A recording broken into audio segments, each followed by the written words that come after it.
This is the story of the one. As head of maintenance at a concert hall, he knows the show must always go on. That's why he works behind the scenes, ensuring every light is working, the HVAC is humming, and his facility shines. With Grainger's supplies and solutions for every challenge he faces, plus 24/7 customer support, his venue never misses a beat. Call quickgrainger.com or just stop by. Grainger, for the ones who get it done. Bugs crashing your pack's party? Whether they've got paws or sneakers, your pack deserves a home that's protected from pests. That's where Wondercide comes in. Plant-powered protection made with steam-distilled natural essential oils that actually work. It kills and repels fleas, ticks, mosquitoes, and ants without questionable ingredients or overpowering smells. Safe to use around kids and pets when used as directed. Lab-proven to work fast. And proudly made in the USA. We offer sprays for pets, people, homes, and yards. Plus, spot-on treatments, collars, and even shampoos. Whatever your pack needs, we've got it covered. Founded by a pet parent looking for a better way to protect her dog Luna, Wondercide's now protected over 21 million lives and counting. You might have even seen us on Shark Tank. Go to Wondercide.com and use code WONDER20 for 20% off your first order. That's WONDER20 at Wondercide.com. Wondercide. Protect your pack with plant-powered Wondercide today.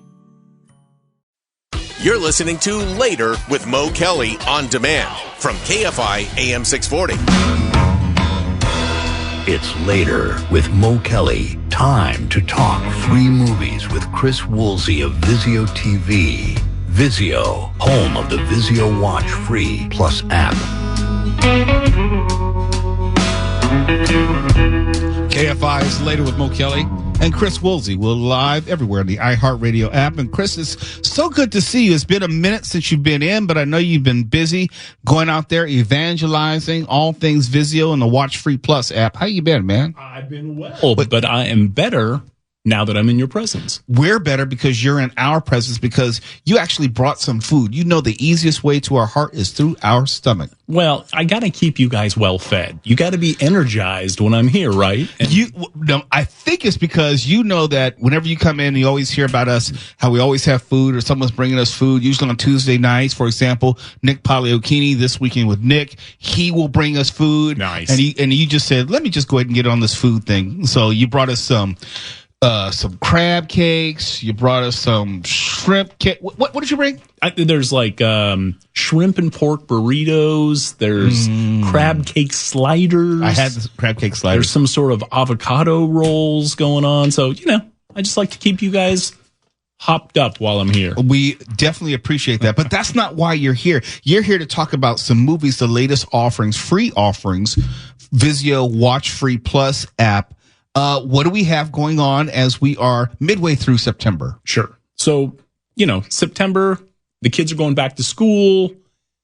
Things have been a little weird the last few years, maybe, but particularly the last couple of weeks. And we thought, with school and everybody could use some laughs. We've got some school-related comedies going on currently. I'm going to start with one of my favorites. This is the 1990 comedy classic starring Arnold Schwarzenegger, Kindergarten Cop. No. Yeah. I love that movie. It's so much fun. It's not a tumor. That's it. It's one of the most iconic It's not a tumor. I was talking to my wife the other day. I'm like, for somebody that a lot of people don't think is really a great actor, which I disagree wholeheartedly with, but he has some of the most iconic lines in all of cinema history. He has, back at that point in his career, he improved greatly. Let's listen to this. Are these all your lunches?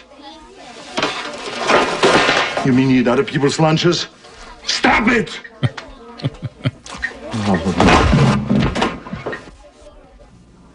Now we're going to do something extremely fun.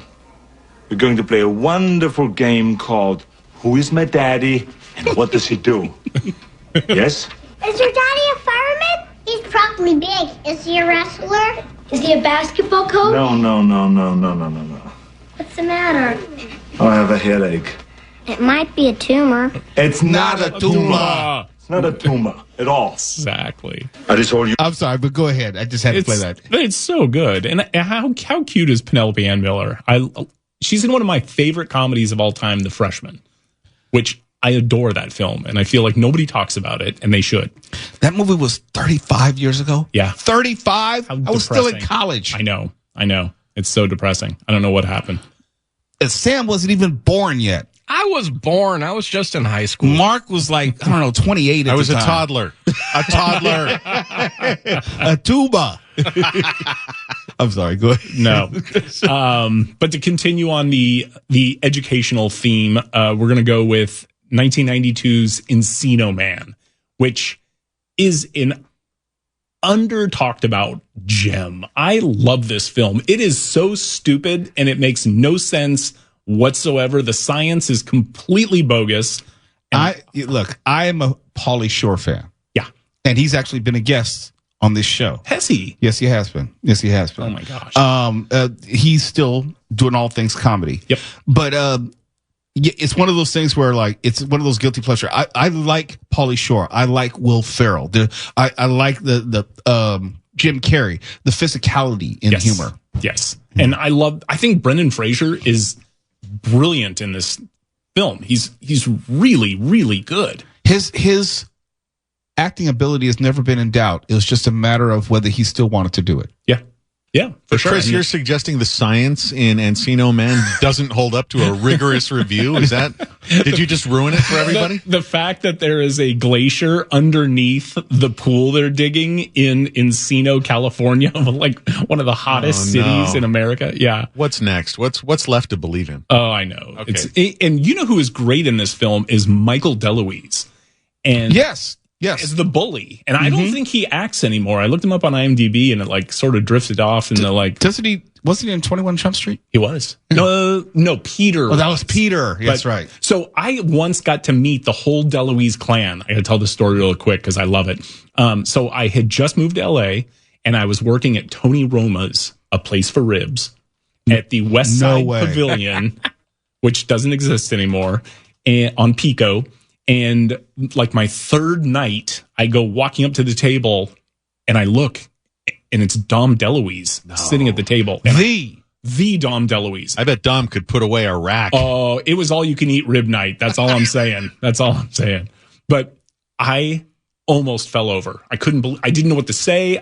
And the whole clan was there. So Michael was there, Peter was there, Dom was there, and the mom was there. And they were, without a doubt, the loveliest family. So Dom starts asking me about myself, what I'm doing in Los Angeles, where I was from, moves everybody down at the table and says, please, Chris, sit down with us. So he has me sit down at the table with his family and talk. The Dom DeLuise, Captain Chaos himself. Anti-radar paint, I'm telling you. turbocharged, JJ, nobody can stop us now. Nobody.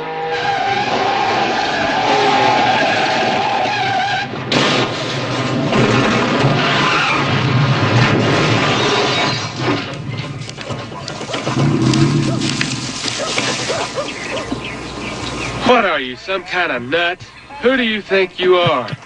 Dun, dun, dun! That's it. I am Captain Chaos. I'm sorry, I just had to do that. Shout out to Dom DeLuise. May he rest in peace. Yep. God bless him. So anyway, lovely family. Michael DeLuise. Love him in Encino Man. I know you got one more before we go to break. Yes, I do. And this is actually one of it's non-educational, but this is one of my favorite comedies of all time. If I turn the TV on and any part of this movie is playing, I have to sit down and watch the entire film. And that is the 2000 comedy classic, caper classic, Snatch, directed by Guy Ritchie. Yeah, I'm glad when you say caper classic. Yeah, because I think of it more of a caper than a comedy. It definitely is. It's a caper with massive comedic moments. Yeah. And you don't think of generally Brad Pitt comedy. You don't think of Jason Statham. Nope. Generally comedy. Even Benicio del Toro. Yeah. Like he's always odd and quirky. Yeah, but not like you don't think of funny. him as like laugh out loud. everything in this movie is funny. I mean, the cast is unbelievable. Vinnie Jones, Stephen Graham, God bless him, we just lost Dennis Farina a little while ago, one of my favorite character actors of all time. From Law and Order. Yes, absolutely. But Brad Pitt is so good in this movie. I mean, so he's like a pikey, which I guess is a British gypsy. And his accent is so strong that when you watch the movie, at one point, the guy who was doing the subtitles just put question marks at the bottom of the screen because he had no idea what Brad Pitt was saying. It's bonkers, but what a great movie. Joining us in studio is Chris Woolsey. He's finally back from Vizio TV. We're talking about the Watch Free Plus app, some of the free offerings of the thousands upon thousands of movies which are available right now. More with Chris Woolsey in just a moment. KFI AM 640 Live everywhere, the iHeartRadio app. You're listening to Later with Mo Kelly on demand from KFI AM 640. KFI, Mr. Mo Kelly, you're Chris Woolsey. We're live everywhere on YouTube and the iHeartRadio app. And let's get back into these movies. We were enjoying the shrimp and crab cakes and all the other good stuff that Chris brought for us to eat during the show. Again, thank you very much for that, Chris. In the least, my pleasure. Turn on this mic, please. All right, there we go. Chris, you told us about some great movies and comedies in the first portion of our conversation. What do you have for the second portion? Well, I think besides laughter, I think we could also use a little escapism right now as well. So we've got some great adventure flicks on Watch Free Plus for free this month. Now, this first one, it's gone down in film history as one of the greatest flops in cinema history. I am here to tell you that not only is it not a fantastic film, it is a fantastic film. It's also not a flop.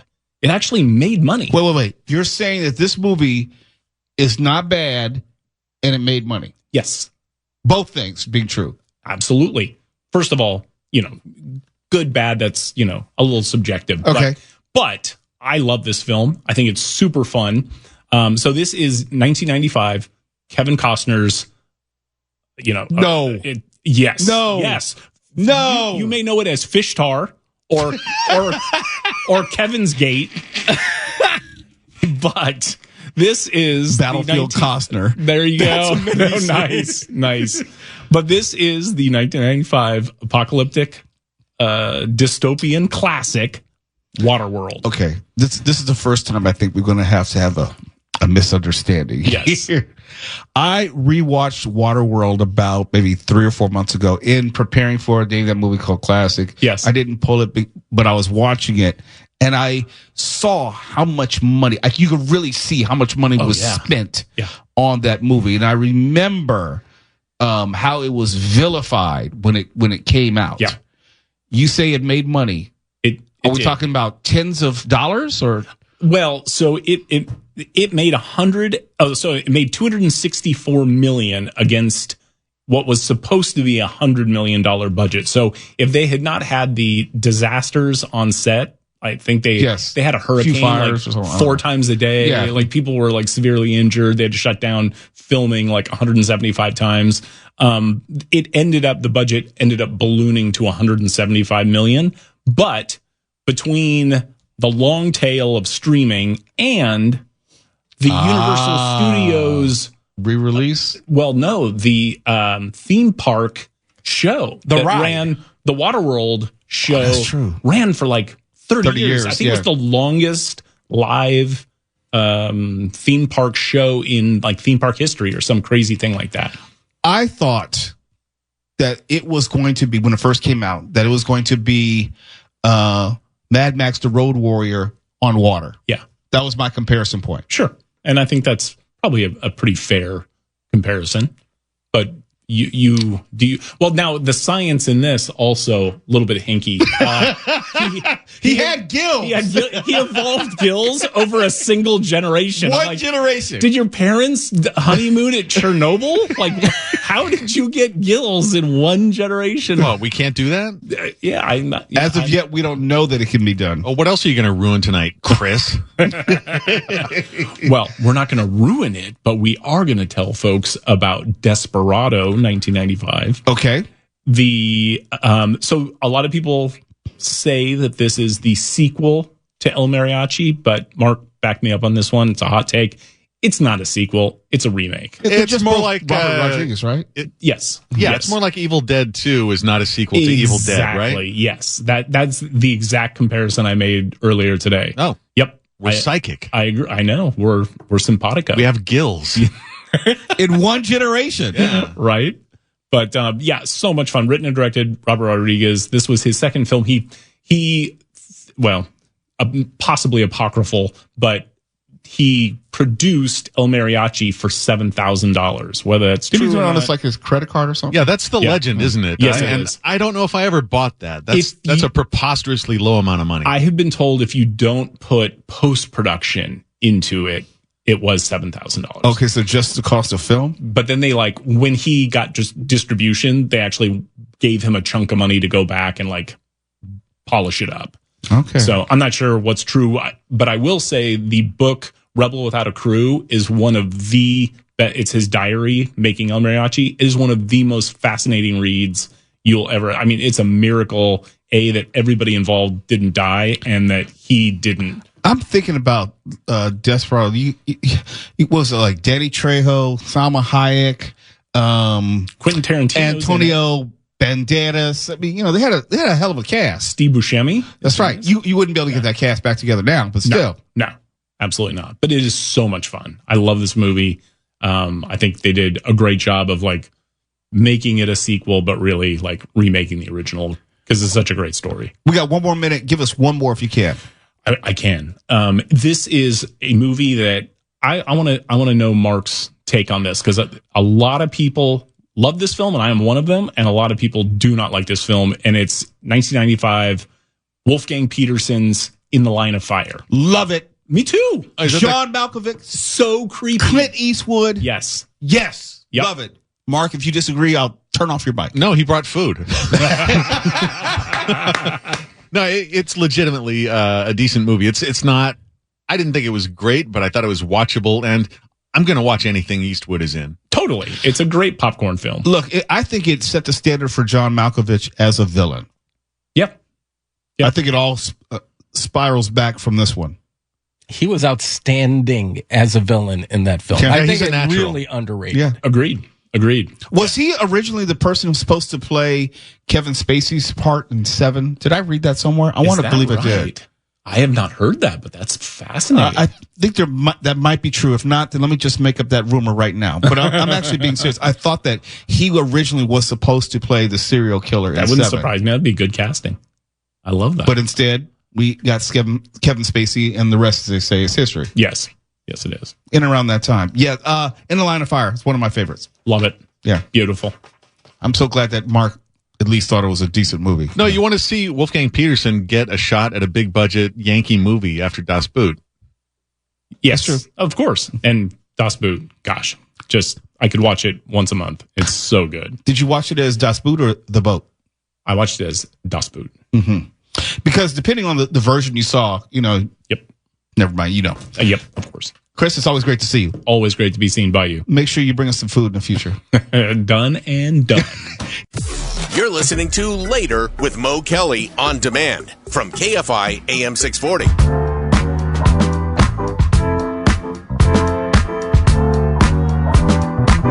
KFI, Mr. Mo Kelly. We're live on YouTube and the iHeartRadio app. And I would say a person who I frequently criticize and demonize, Nick Cannon.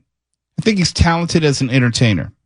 He obviously has a music career, film career, radio career, impregnating women career.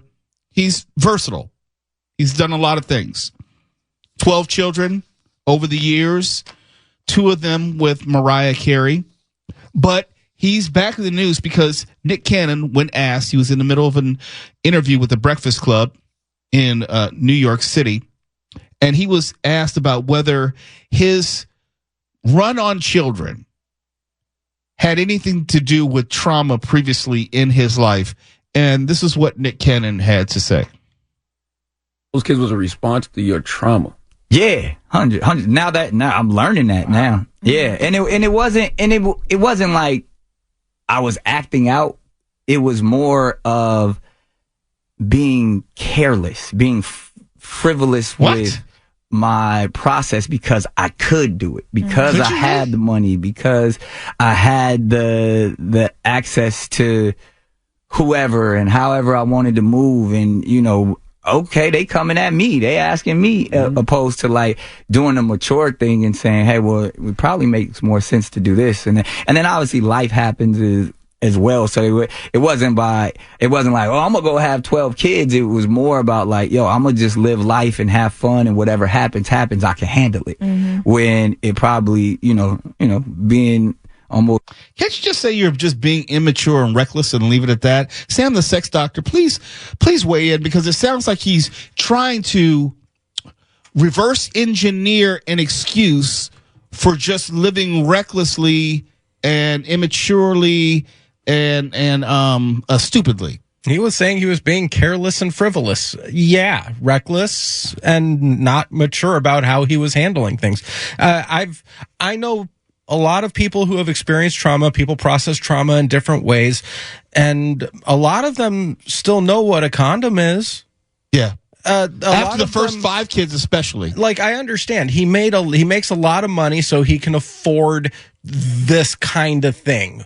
And I'm wondering if somebody asked him if, honestly, I know nobody would ask him on the air because it's in poor taste, but as a therapist, when it's completely closed doors and everything, I'd ask him, do you regret what you did? But he is asked that on air. Ooh, interesting. When it probably, being almost 45 now, I could sit back and be like, yeah, if I would have thought the process through a little bit more and took time to actually do the inner work, things might have been a little different in certain scenarios. Here it comes. You wouldn't have 12 kids. I don't know. Of course he doesn't know. Of course he doesn't. At 45, you should be able to be grown up enough to realize that behavior was unacceptable. It doesn't mean that you don't love your children. It doesn't mean that you don't plan to provide for your children. But you at least should be mature enough to acknowledge that, hey, with the information that I have now, being 45 years old now, I know that I was ill-equipped to be a father to 12 different children. Now, does he love and does he take an active role in all of those kids' lives, or is he just a check writer? That's impossible for him to be actively involved of all 12 children. We often make a joke about how he struggles to name all 12. And I always say this in full disclosure, the children that he spends the most time with and the mother of those children is a friend of mine. So I kind of know a little bit more. She actually worked here at iHeart. She worked at Real 92.3. So that's the connection. So I know that he does spend the most time with her and her 3 children, two twins and one other child. But the other 8, one passed away. The other 8, it's physically impossible. And it's not about whether he can afford providing for them, making sure they have food, making sure they have shelter, making sure they have clothing. I would say the most important aspect of the fatherhood job is being available, is being present. What I appreciated most about my father was he was there for my basketball games. He was there for my Hapkido belt tests. He was there in as far as just being a mentor and sitting me down saying, you should do this, you should not do that. It's more than sending a check. And to answer your question, it's not physically possible. And I don't think he even tells that lie that he's physically available for all of his children. Yeah. I mean, you're talking about, being at the basketball games. He had 12 kids. He was trying to make a basketball team. He had a team. He had backups, and even had 2 on the injured list he could use later on. Yeah. Now, that's the thing is that, yeah, there are ways to process trauma, but it involves actually acknowledging the trauma. It seems like he, at age 45, has just started knocking on the door of going to therapy and actually processing this stuff out. I don't know if he's there, and I'm not the medical professional to be able to say with any degree of certainty, but I can say he is still ambiguous. He's still ambivalent now, where he's not exactly sure if he would do it all over the same way. In other words, there's still room in his mind for all this being okay.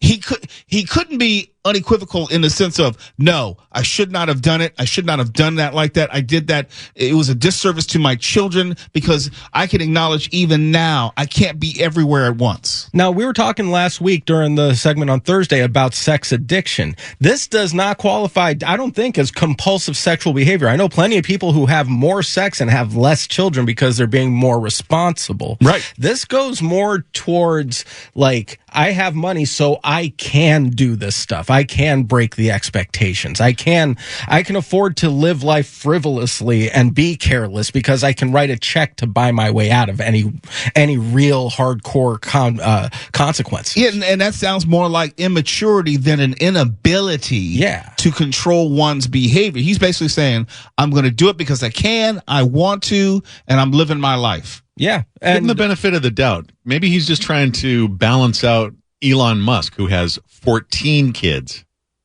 No? What is with the people who have like almost endless pocketbooks and their willingness to just completely populate? Nick Cannon is not one of those. He's rich, but he's not wealthy. Yeah. You know, it's not like he has generational wealth for 12 kids. Yeah. They will be taken care of. They'll be provided for. But even Nick Cannon's career, you can't guarantee he's going to have the same level of lifestyle in 10 to 15 years. Well, None of us can, for the most part. At least we know you're better adjusted because your father, Mo, didn't use an egg timer to limit how long you could spend with him before he moves on to the next kid.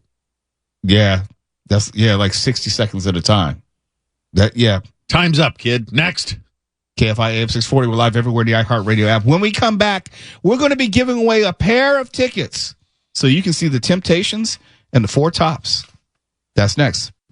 You're listening to Later with Mo Kelly on demand from KFI AM 640. Later with Mo Kelly on KFI AM 640. Live everywhere on the iHeartRadio app. And maybe you're a Motown fan. Maybe you're a Temptations fan. Maybe you're a Four Tops fan. Well, I might have something you would be interested in. The Temptations and the Four Tops. Tickets are on sale right now at CerritosCenter.com or the Cerritos Center for the Performing Arts box office.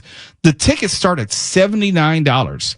Two of Motown's biggest acts dominate the stage for an evening of greatest hits and snazzy moves. I'm not talking about a tribute band. I'm talking about the Temptations and the Four Tops. Let me tell you about the Temptations. The Grammy-winning soul R&B quintet set the bar for vocal groups with an impressive avalanche of hits. My Girl, The Way You Do the Things You Do, Treat Her Like a Lady, and the Four Tops started as a band of high school pals, and they helped define the Motown momentum of the 1960s. Their hits is Can't Help Myself, It's the Same Old Song, and Reach Out, I'll Be There. Temps and Tops, not the tribute band, but the Temps and the Four Tops. Sunday, September 21st at 7 p.m. I have a pair of tickets right now. Hey, Sam, what number should we give this away? To what person? Let's go with, I don't want Twala to have to file through too many. Let's go with number 7. Caller number 7. You'll be seeing the Temptations and the Four Tops Sunday at 7 p.m. at the Cerritos Center for the Performing Arts. And damn, every single phone line exploded. So if you're trying to call in right now and you can't get through, it's because there are 553 other people also calling in for these exclusive tickets. We're giving away a pair right now. And don't worry, we have other tickets to give away to this later on. But tonight we're giving away a pair of tickets to see the Temps and the Four Tops at the Cerritos Center for the Performing Arts, Sunday, September 21st at 7 p.m. These tickets start at $79. I mean, this is truly a great opportunity. We're talking about two of the biggest acts in the history of Motown, the Temptations and the Four Tops. Oh, and also something else while I'm thinking about it. Remember how I told you about how Chris Woolsey had brought in food to the studio? I had to look them up because they were so damn good. It's called Shrimp versus Chef. They have California, Hawaiian, Mexican, Asian influence, street cuisine. They're in Thousand Oaks. Shrimp versus Chef. 1321 East Thousand Oaks Boulevard, Unit 116. And they're open from Tuesday to Saturday, 11 to 8 p.m. Sunday from 12 to 4 p.m. You can get more information at shrimpvschef.com. That's shrimpvschef.com.